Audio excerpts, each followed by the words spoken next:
abaixo-assinado simplesmente ultrapassa as 5.000 assinaturas para abrir o contrato com a 777 Partners.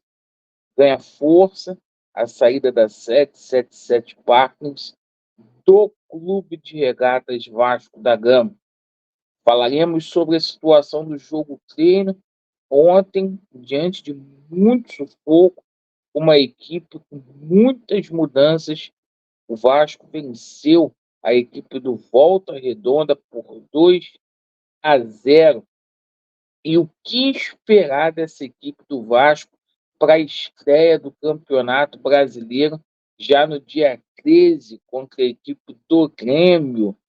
E a gente vai falar muito aí sobre a busca do diretor executivo de futebol, e amanhã abrirá a janela, a qual a gente denomina janela doméstica, que ficará aberta ali entre o dia 1º ao dia 18.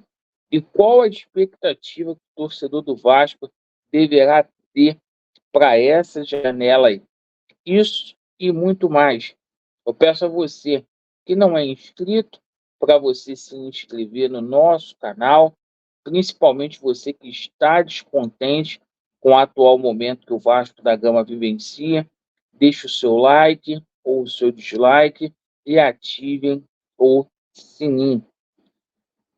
Primeiramente, desejar uma boa Páscoa, um dia abençoado a todos os vascaínos.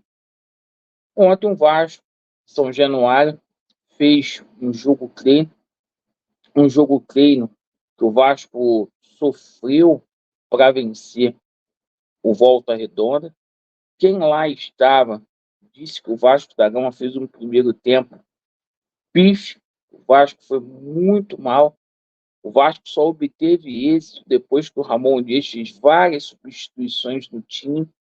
Isto significa dizer que o Vasco, às vésperas do início do Campeonato Brasileiro, entrando no mês de abril, o Ramon Dias ainda não tem um time titular. E ontem o Vasco venceu com um gol do DVD e outro gol aí do Cleiton, certo? E uma equipe que o Ramon Dias montou ali com 3 zagueiros, diante de um pobre Volta Redonda. O Ramon Dias tende a começar o Campeonato Brasileiro com 3 zagueiros. Jogou ontem com Medel, Maicon e Léo. Esse Campeonato Brasileiro, ele promete e promete por demais. O Vasco, na próxima semana, vai a campo. Tem mais um jogo treino contra a equipe do América Mineiro. Bom, ô Laureano, a situação do diretor executivo de futebol, o Alexandre Matos, ele deixou o Vasco, foi demitido há uma semana atrás. Até a hora que eu estou fazendo esse vídeo, dia 31/3, às 10h40 da manhã, simplesmente o Vasco ainda não fez anúncio. O Vasco segue aí numa busca, mas a 777 parece estar um tanto perdida. A 777 hoje trabalha com 2 nomes, 2 profissionais que têm perfis totalmente distintos. O Vasco trabalha com um brasileiro e com um estrangeiro. O brasileiro seria o Alex Brasil, diretor executivo do Criciúma. O Vasco já fez 2 reuniões ali com o staff do Edmar Lopes, do Bordeaux, da França, português. E assim, é difícil entender, né, essas escolhas. O Alex Machado, nenhum trabalho assim que surpreendeu. O Edmar Lopes, chegando aqui no Vasco da Gama, o português, não conhece o mercado sul-americano, não conhece aí o mercado nacional, ainda vai ter que tirar visto, arrumar residência, e o Vasco precisa de contratações para ontem, né? Então, essa situação da demora na escolha do executivo de futebol poderá colocar em xeque a janela que vai abrir amanhã.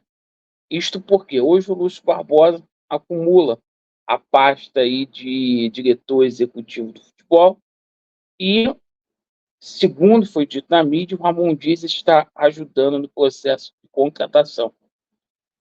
Acho que diante desse cenário o Ramon Dias fica muito, mas muito exposto mesmo, porque se não der certo, vamos botar a culpa no Ramon Dias, vamos colocar a culpa no Alexandre Matos, a corda vai estourar para o lado mais fraco. Ontem o Vasco da Gama foi a campo com Keiler, PH, Bedel, Maicon, Léo Pelé, Vitor Luiz, Cocão, Esforza, Bahia, Adson e Vegete. Se for com esse time para o Campeonato Brasileiro, vai passar vergonha. Vai passar vergonha. Vai passar vergonha. O nosso rival está aí, sagrando mais uma vez campeão carioca. Bom, mas tem muito vascaíno que está descontente com o que está acontecendo com os gigantes da colina. E ultrapassamos aí a marca, né, de 5.000 assinaturas no abaixo assinado. Isso é importantíssimo para que a gente possa anexar isso ao processo na justiça, para a gente poder pedir a abertura do contrato com a 777 Partners. Estou gostando de ver que o vascaíno começa a se conscientizar que essa empresa nunca foi, não será solução para o Vasco da Gama. Então, quem não assinou, por favor, assine. Vou deixar na descrição do vídeo. Os rumores aumentam mais ainda, o cerco com relação a 777 Partners está fechando. Há negociações aí já para 777 vender sim a parte dela. Aí a gente não sabe qual a porcentagem, mas que eles não vão ter condições de colocar o aporte de 270 milhões aqui a partir de setembro. Então, os dias estão contados dessa empresa, mas independente dela sair de forma amigável ou não, a gente precisa ter acesso a esse contrato, até para que a gente possa punir as pessoas que fizeram essa sacanagem com a instituição Vasco da Gama. Perfeito, pessoal? Então, parabéns quem assinou abaixo assinado. Se a gente tivesse feito isso lá atrás, naquela AGE, que a gente precisava de 1.600 assinaturas, pode ter certeza do seguinte: a situação não teria chegado dessa forma e a gente teria destituído o Jorge Salgado. Parabéns, torcedor do Vasco. Agradeço aí pela sua atenção. Vasco deles e a verdade prevalecerá. Valeu.